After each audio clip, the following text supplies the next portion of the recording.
Hello, I'm TheZOMBIEJ. It's time to talk about Bionicle music. Well, specifically, well, not soundtracks this time around. We already talked about all those. And well, this time we're going to talk about actual promotional songs that were used for Bionicle's run for G1. So, we're going to start all the way back with 2000 and 2001. And, well, I happen to have those songs here. So, the first song that I'd like to discuss is this... Where'd it go? Where'd it go? Okay, there it is. Barcode Mega Mix by the Barcode Brothers. This was a remix sort of thing. It was like a mix of two different songs that come together. That's basically what a Mega Mix does. You put like 2, 3, 4, even 10 or 12 songs together, whether it be verses, choruses, or both. Mash a bunch of songs together, and there you go. It's Mega Mix. Do whatever technical framework you want with it. Make it sound more upbeat. Make it sound more low and degraded. Whatever. And well, this one is weird. It's a weird song. It's a weird couple of songs that are together. But I enjoy it, actually. It's a song that I posted on my channel. Go check that out if you haven't already. It's kind of a rare one, but it's not really rare anymore. Thank you very little. But overall, this one's enjoyable. Now, the one we're all familiar with by this point is the Bionicle music, otherwise known as Killing Machines by Paul Hardcastle. Yes, that's right, Paul Hardcastle. In fact, I have the CD that it's on. This is the Power Pack CD, which contains 3 songs. The first one is the Bionicle music, which is technically a shortened version of the original song, and we'll get there. The second track and the third track were both fresh recordings, mixes and whatnot, that were done specifically for this disc. That's Huramafa Flow and Kumo Rocks. These are both great tracks. Obviously, they have guitar behind them, but the Bionicle music is definitely an electronic song that everybody should probably listen to before they die. Because it's just a great song. And the thing is, it existed before Bionicle. In that case, yes, we have to go talk about the Bionicle music extended version. This is the full cut of the Bionicle music. This and another song called Bionicle Age were unreleased for some reason. We didn't get them back in the day, but in recent memory, they have surfaced. In fact, as recent as, well, like 6 years ago or so. So, it's definitely a cool thing that people actually, dug deep enough to get these tracks. And the Bionicle music extended version, Killing Machines by Paul Hardcastle. This basically is just that. It's an extended version of the Bionicle music, but it's mix-wise, it's slightly different. Like the mix levels are kind of altered a little bit. It's different from the final cut, which means the Bionicle music that we all know and love, which is 3 minutes 11 seconds length, is a more cleaner sounding cut, while this one feels a bit more rough, or just a bit, I don't know, it's a strange thing, The Bionicle Age is a shorter track, and it's basically another Paul Hardcastle song.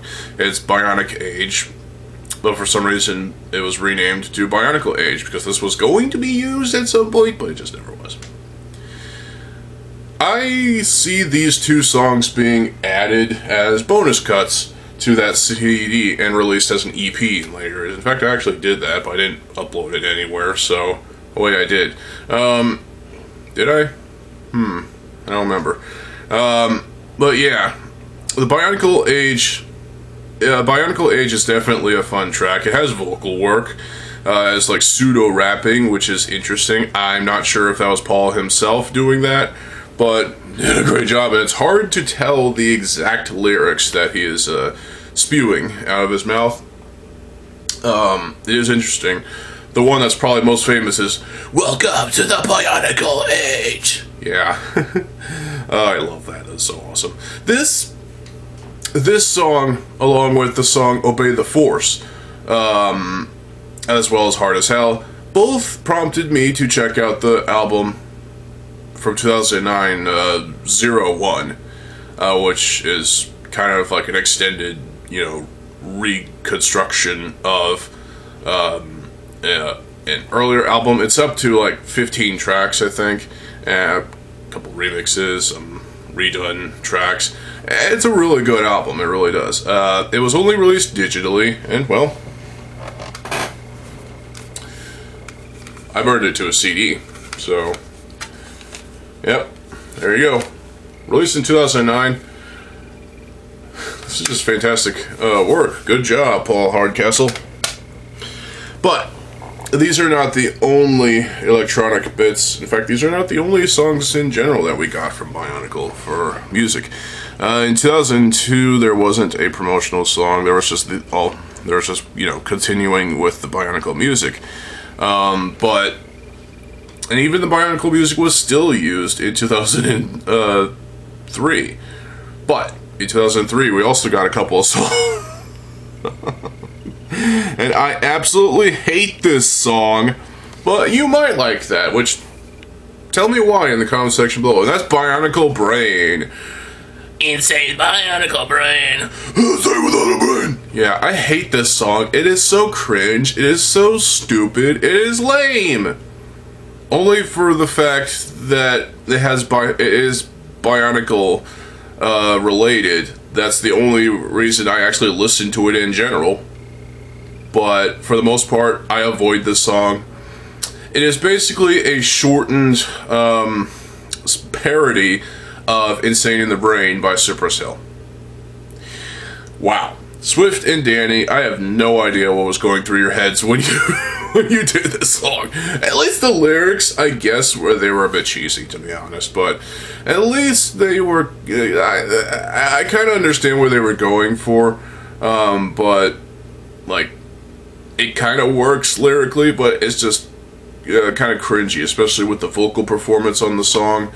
And yeah, it's just kind of sucky. The other song that was on there was 2003 Techno Remix, or Techno Mix, and this is a different song. Actually, it's completely different. To where Bionicle Brain was more like a rap hip hop sort of thing, like 90s era, I guess you could call it. The Techno Mix is more of a early 2000s techno remix of some sort, and it's there is a little bit of vocal behind it, but not much. But it is there if you listen for it. But for the most part, it's just a techno track, and I love it. This is fantastic. I'm a massive fan of techno. I like trance as well. Fantastic work. This track is, in fact, a fantastic techno track. Yeah, techno can make you dance like a retard, to make you dance like a ding-dong. Alright. This is definitely a song that'll get your hips moving, and you might want to dance to it. So enjoy. What else do we have? Well, in 2004, okay, the Bionicle music was still being used for the Vaki animations, and all 6 of the animations had, different edits of the Bionicle music. Biomaniac decided to, edit it all together and create the Vaki remix, which is pretty cool. So, but that doesn't really count. So there wasn't really any sort of promotional songs released during 2004, so that's a shame, but oh well, they made up for it with 2005 with a couple of cool songs from Dial Zero, otherwise known as AIK, All Insane Kids. That was the name they were known as for when they were recording these two songs, and that's Hero and Caught in a Dream. Yes, there were demo versions of these songs that were honestly not as good. First of all, lyrical fuck-ups, and also the production is not as well received. Hero, the original Hero song, the one that we all know and love, is phenomenal. It really is a great anthem sort of track, and I absolutely love it. I used to sing this song in school, and yeah, I just love this song. It's lyrically, it's probably one of the most, well, kind of simplistic, but also a really well done song. The music is, yeah, what can I say? This is a fantastic song. Caught in a Dream is not as well received, and well, I still like it, but it's, for the most part, it's enjoyable, but the lyrics are just so simple, it's just kind of, you know, meh, you know, but I still find myself enjoying Caught in a Dream, even though the demo version kind of sucks. It really does suck, but I do enjoy both versions. Caught in a Dream and Hero were not the only songs recorded by Dial Zero.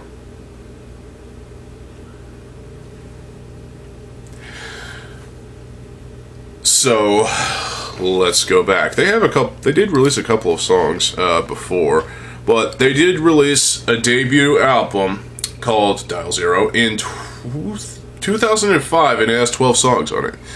There's a hidden track that was a cover of a City X song called The City's on Fire. It was tacked on as a hidden track to the 11th song on the album. And the bonus track, well, it was track number 12, basically. And so you got, basically, if you separate track 11 and the hidden track, basically you have 13 tracks here. This is an album. It's a hidden gem, it really is. It sounds great for 2005, and this is a criminally underrated album, it really is. And the fact that I could find it on Amazon for $2.80 or whatever, it was dirt cheap. I didn't buy it yet, but thanks to a user on YouTube, I got to listen to the album. And I will say, parts of it feel a bit generic, but other times, for the most part, I actually like this album. Dial Zero. They released an EP in 2010, so that was only 4 tracks, and, well, they didn't release anything else, although they did have a couple of digital singles, I think. Yeah, this was a grunge band, a punk band, a alternative rock band. I don't know, what would you really call them? Let's just label them alternative, because that's really the easiest way to describe these guys. They're a fantastic band, they really are. So underrated, it's unholy. So in 2006, we got some songs. We got the Paraka rap, which was actually just called Paraka. And thanks to a YouTube topic page for G Kim, the artist is G Kim, apparently. But we don't know for sure if he is actually on the vocals or not. But somebody corroborate this. I mean, really, we need to know the truth behind this song. This song, the original version, the less than 2-minute version that we all know, it's cleaner production. Well, I guess you could say it's kind of generic, but the vocal work is definitely hip, I would say, and I do enjoy the lyric. It's a very cringy song, I guess you could say, but I like it. I like the Paraka rap. In fact, I like it way more than Bionicle Brain, you idiots. What the flying fuck? So yeah, the Baraka rap is definitely an enjoyable track.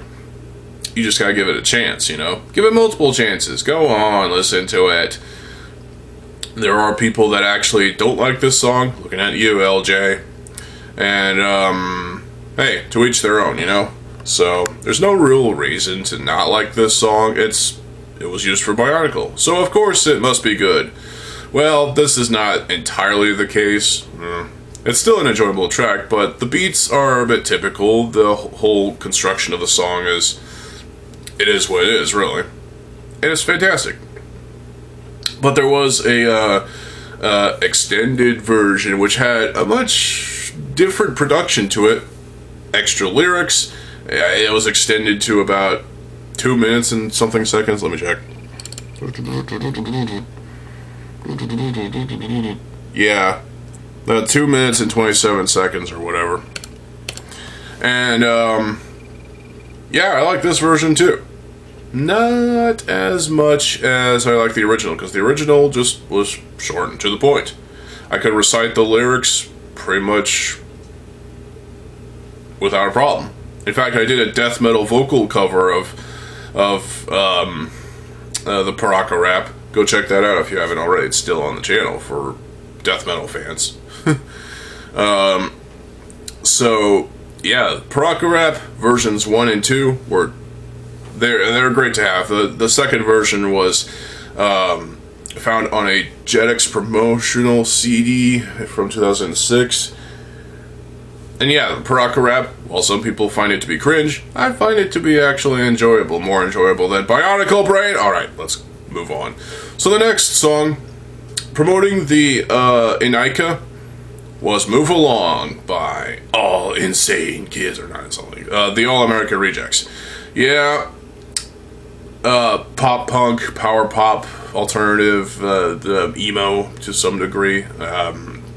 This was the title track off of their album Move Along from 2005, I think.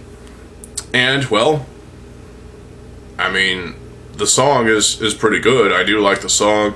I understand the meaning behind the message is somewhat positive. I actually really like the song.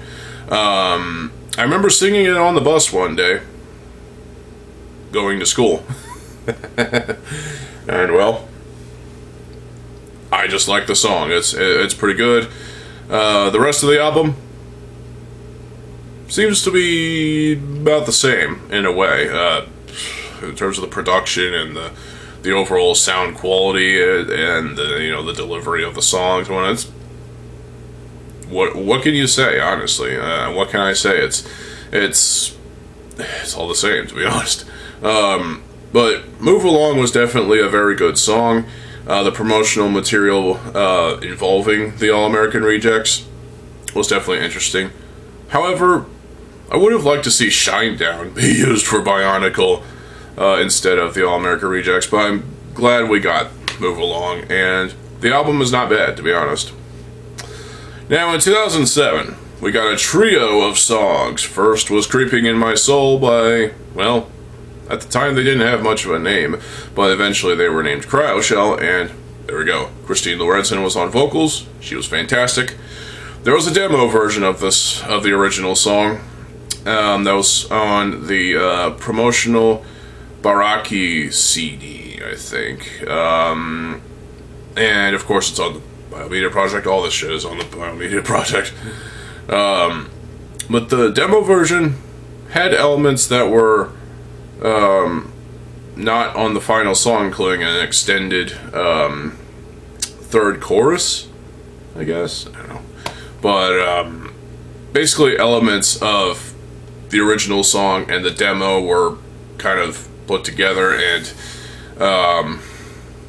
well, put together and then re-recorded for the single that was released in 2010, or 2009 actually, and then that was on the album 2010, and there you go. So Creeping in My Soul was definitely something of a breath of fresh air, to be honest, promoting the Baraki stuff, and it's just a fantastic song. The piano was just there was a bit of emotion behind the song, which I really enjoyed. The piano, you know, the vocals. Christine's vocals are just something to die for, and you know, the actual drums was, even the rap section from Mikel Malta, I think was his name. I don't remember, but that pseudo rap section, creeps from the deep, gonna be freaking out your mind. Creeps from the deep, gonna be fading off your spine. Yeah, that was iconic, to be honest. And this is an iconic song for 2007. In 2007, we also got Crashed by Daughtry. And I have the CD it's on. It's a self-titled album. Daughtry is still going strong today and might be releasing a new album. So, yeah. Crashed, I mean, you either love it or you hate it. It's definitely a song that I like because I definitely remember trying to sing the lyrics in middle school in 7th grade, and obviously failing because I didn't know the actual lyrics of the song. I just go by what I heard in the Toa Amari mini-movie thing. So, it's definitely a good song. You know, alternative rock, post-grunge, pop rock, I guess. It seems a little typical of a song, but hey, it's modern rock, you know, or at least at the time of 2006 when it was released, it's still a solid song, and Daughtry's vocals on the song, he definitely does a good job on the vocal helm. But there was another song that was released by Edson and Malta that was sometimes labeled as a crowd shell song, but it kind of isn't, but it also kind of is. I don't know. Sometimes it's labeled as Edson and Malta, other times it's labeled as Cryo Shell featuring Nails Brink. And the song is called Face Me. I like this song. I remember singing it in high school. And is it supposed to be a grunge song? I just call it alternative rock. I like it. It's definitely it's an alternate song to the music you hear in the background of the Toa Amari mini-movie. This was for the European edit of the Toa Amari CG thing, which was pretty cool. Good job, Ghost. Oh yeah, overall, these 3 songs that we got in 2007, solid material, it really is. Each to their own, but there's even more to come. So, welcome to 2008 with Gravity Hurts. That's right, Gravity Hurts featuring Nails Brink, who has had his own musical career, and so being part of Cryo Shell felt natural, I guess. This was a great song. You heard the instrumental of the song in the background of the 4-minute retrospective that we heard that leads up to the events of 2008, talking about, you know, the everything before 2008, and there you go. But this is a great song. I do enjoy the lyrics. The vocal performance by Nails Brink is fairly fucking solid. And just overall the music, I like the main riffs behind the guitar riffs on this song too. It's just fantastic. And I remember, you know, I have my Rocco T3. That's actually my second copy I've gotten, because the original copy is dead. Oops. But I remember when I had the original copy of Rocco T3, I was outside. And I remember just holding the thing by its pistol grip thing and just singing the song as I'm flying this thing through the air and just having a good fucking time and probably being laughed at by people far away. And yeah. Oh well. It's a nostalgic song for me. It really is. But that's not the only song we got in 2008 in the Mystica campaign. We got the Closer to the Truth. Which there was a extended demo version of that as well, which I got a comment. I remember I got a comment when I posted that demo on my channel. Someone said that I think someone said that that basically they were saying that this song should have been this version should have been re-recorded and put on the album, and I kind of agree with that, because there's just no reason why they had to cut out that whole extra section at the end, and you know, the beginning portion was kind of shortened too, and yeah. So this demo version is solid. It's just basically the original version, just missing half of that intro portion, and also some whispers leading up to Christine Lorenzen's vocals, and also that tacked on extra bit at the end, the extra bit of piano, and then that yeah, that is phenomenal. That's like analogous to a breakdown, I guess you could say.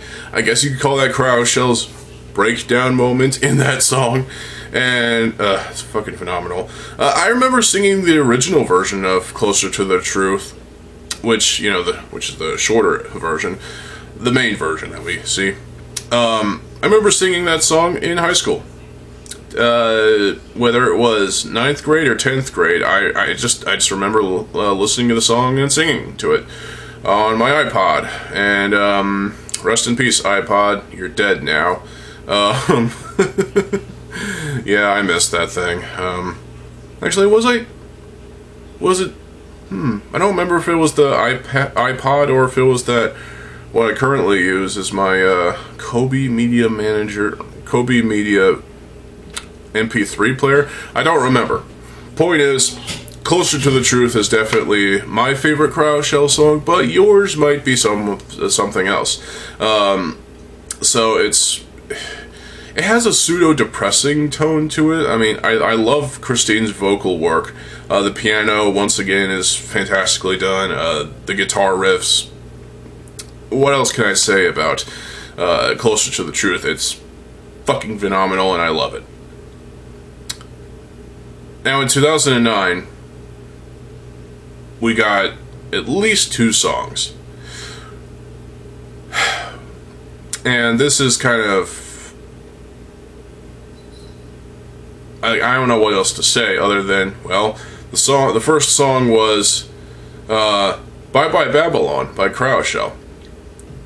Production was pretty damn good. It was kind of a showcase on what to expect on their album from 2010.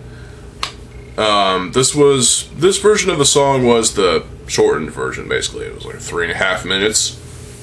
And there was an instrumental portion, or an instrumental version of the song that was released as well. And yeah, I just love the song. The guitar riffs, the guitar in general is pretty good. That guitar solo is beast.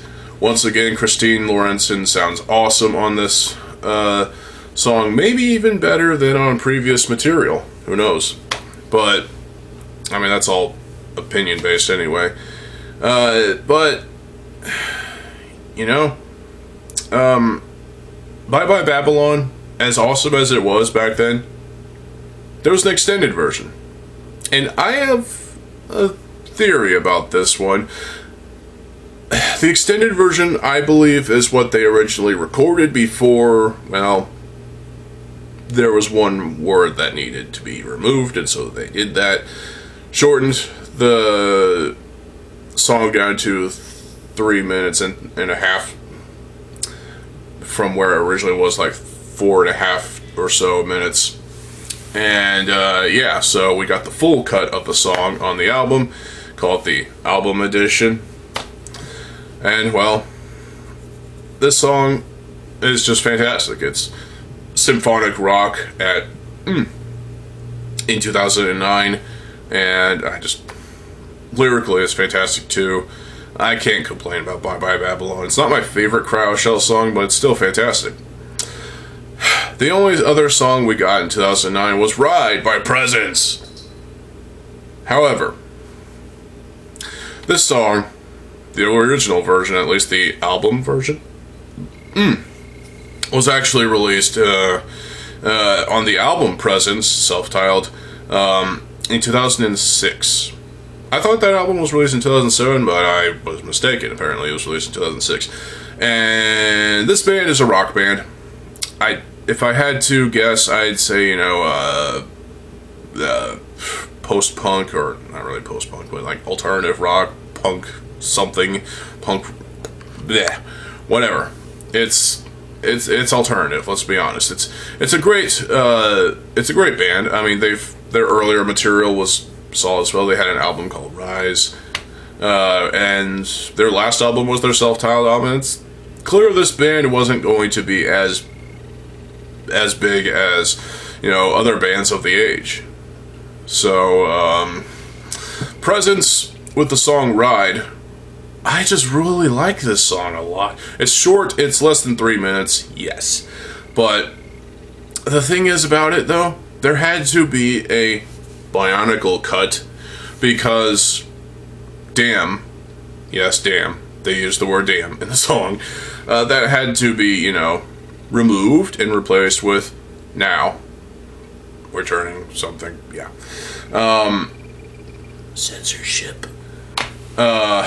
Because, you know, it's for a theme that, a Lego theme that is for kids. Yeah, we all get this. We all know. But there's also something else. There was this, you know, after the second chorus and then after this bit more, there's this, there was just this empty section that originally on the album version had a screaming vocal thing, and that was taken out because I guess it sounded a little too aggressive for Lego. I don't know, but hey, it was still, I find it to be perfectly fine, you know. As a fan of bands who employ screaming vocals, this song is not offensive at all, to be honest. I mean, I don't know why Lego had to have a cut version of this song in order to, you know, have it appeal to people at that time. Just listen to the album version, you'll have a better time. So, but Ride by Presence is definitely a good song. So, and that's it. We didn't get anything in 2010. Oh, wait, but okay, well, in 2012, this is when Hero Factory was around, and now we're getting into Hero Factory, but bear with me. Cryoshell came back with Breakout, featuring Tyne Midgard, because reasons. And then they also released a remix, it's a re-recording, featuring Tyne Midgard on vocals as well, of Gravity Hurts. I prefer the original Gravity Hurts, but this one's pretty solid as well.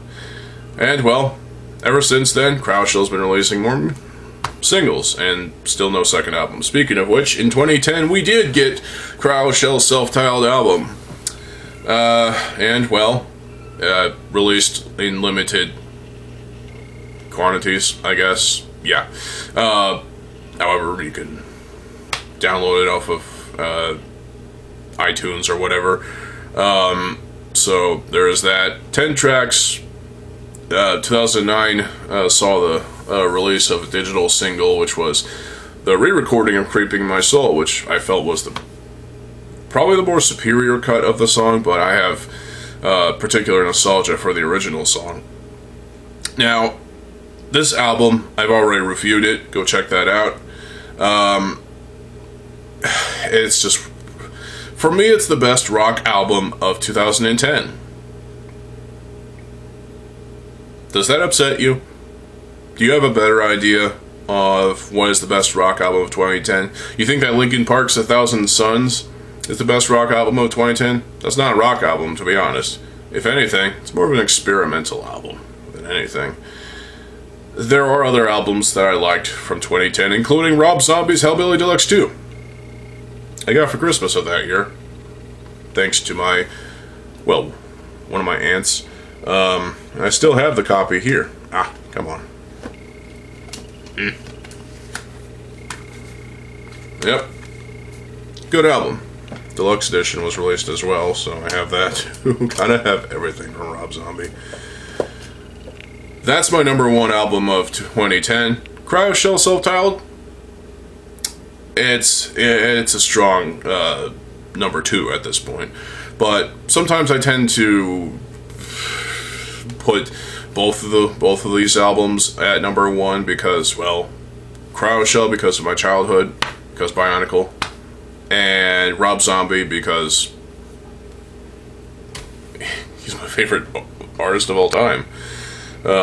Favorite metal musician of all time. His band White Zombie is definitely, well, they were definitely a fantastic group. And, well, that's basically that. So the Cryoshell album that came out in 2010 was definitely a nice thing to have. There was a re-recording of Closer to the Truth, which I actually like quite a lot. They did include from the demo version of the original version of Creeping in My Soul, or Closer to the Truth, they took this like tuning, it was like a tuning for the radio or whatever, and they added that back in for some reason. I don't know why, but hey, that was pretty cool. So yeah, and that's basically it. That's all from Barcode Mega Mix to Cryoshell self-titled. But Cryoshell still continued to release singles. Even though they were going to release an album, we're still waiting, Cryoshell. The most recent Cryoshell single was, well, that was strictly Cryoshell, was Foe. It was fantastic, it really was. But nothing in 2022. God damn it. In 2023, they collaborated with Essinger, fellow Bionicle fan, also a musician. Listen to his After Dark album. Good material, I must say. But Essinger and Cryoshell released a single, and it was called As Above, So Below. I just love this song. I really do. It's fantastic. Probably one of the best collaborations to come out of 2023. I mean, seriously. You should really listen to it. It was also... The thing is, the song was used for promotional material for Masks of Power, which is a fan game, so I need to play that. That sounds really fucking fun, and I love the graphical direction of that game. It's come a long way. Meanwhile, Quest for Montanui is taking way too long to even update us on. Come on, Craney. Anyway, so, but yeah. While Daughtry is still releasing music and Cryoshell are kind of, they're not really doing a whole lot. They have released a lot of singles, and there are bands that we've know from the Bionicle songs that we've gotten. Paul Hardcastle, I imagine, is still doing stuff. The All American Rejects are still releasing music, to be honest. I think? I don't remember. But it's a shame that Presence really don't make music anymore, at least as far as I can tell. Their self-titled album was their last. And Dial Zero, while the self-titled album is fantastic for the year of 2005, they felt like this band was also not going to get as big as they could have. They did release an EP in 2010 and probably a couple more singles, and that was it. I don't know if they're still around or not, but yeah, they were mostly popular for Hero and Caught in a Dream. Well, probably a little less for that one, but still. As for the Paraka rap, well, it's still solid material. Solid song overall. And, well, that's basically it. Now, in 2015 for G2, well, we only got that Gravity Hurts instrumental, extended instrumental, I don't know, of the original song, though a slightly different drum intro thing. I don't know. That was nice to hear. A true official instrumental version of Gravity Hurts. But that wasn't used in promo material for G2. And we didn't really get any actual, you know, songs for G2. All we got was, you know, game and TV show scores. And, well, it's sad, but hey, the marketing for G2 in general was just kind of off, but that's a story for another day. So yeah, the Bionicle music's songs and whatnot, that was, you know, all the stuff that we've heard that, yeah, was released from 2000 to 2010. There was a lot of fantastic stuff, and I still enjoy it to this day. I really do. Obviously, I don't give it. I don't give two fucks about Bionicle Brain. I just listen to it mostly because it's Bionicle. It is cringy, but if you can get over the yeah, you can't really get over it. It's unavoidably bad. Yeah. All I'll say about Bionicle Brain at this point, if you actually like the song, good for you, fuck you too, because that song is just so... what the fuck? I even had to listen to the original Cypress Hill song, Insane in the Brain, and it sucks. If you like that song too, you're wrong. Clearly. But yeah, all the Bionicle music we've got over the years was definitely, there was some creative work and a lot of fantastic material. You know, these promo songs that got us into the bands that we listened to, and some more popular than others. I mean, come on, Dial Zero only had one album and an EP, and you know, it's just a wonderful thing to, you know, look back on these songs that we grew up listening to. Because of our favorite franchise, you know, it's a fantastic thing. So, if you've never heard any of these songs that were recorded for Bionicle, go look them up. I mean, they are fantastic songs, and, you know, seek out the other material, like Dial Zero's self-titled album, Presence, their self-titled album, Daughtry's self-titled album, Crowshell's self-titled album. You can see where I'm going with this. There's just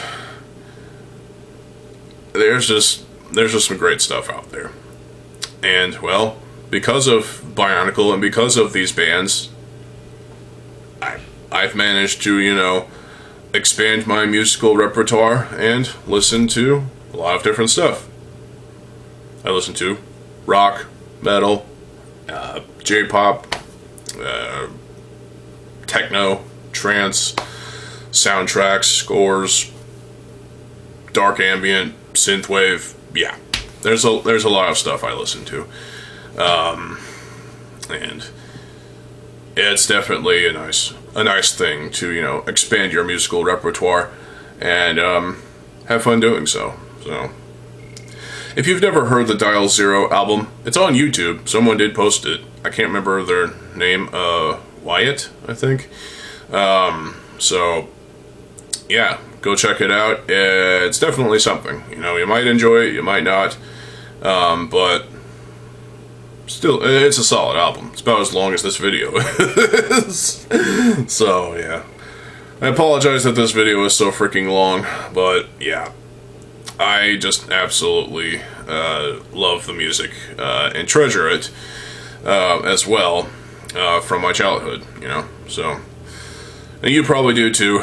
I mean, some of y'all have Hero Factory as your childhood, which, you know, if you grew up with that because of, you know, Crowshell with the song Breakout, that's understandable. The main intro theme for Hero Factory is just kind of, it's good, but David Worst is no he's no Nathan First, that's for damn sure. So, yeah, it's just different music, so there you go. Well, that's 45 minutes down the drain, so thank y'all for watching. I hope y'all enjoyed, and yeah, stay tuned for more videos. I'm TheZOMBIEJ. I'll see you folks later. Have a good fucking day, and peace.